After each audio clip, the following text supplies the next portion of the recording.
You can make mealtime a little more coastal with this Parmesan pasta, popcorn shrimp, and spinach bake. It's perfect for kids who refuse to eat their greens. Sauté a half cup of finely diced onions in olive oil until the onions are translucent. Stir in 5 cups of roughly chopped spinach and 2 cloves of minced garlic. You can use thawed frozen spinach if you like. Cook until the spinach has wilted, then stir in 2 tablespoons of flour. After a minute, add 3 cups of milk and 2 cups of shredded Parmesan cheese. Stir until the mixture begins to thicken.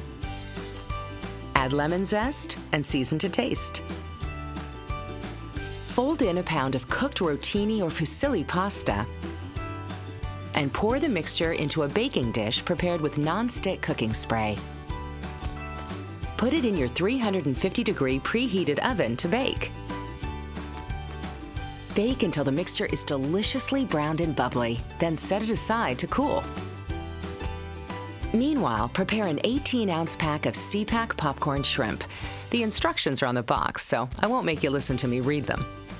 Add your cooked popcorn shrimp to the top of the pasta bake and call the family in. You're ready for the authentic flavor of a real coastal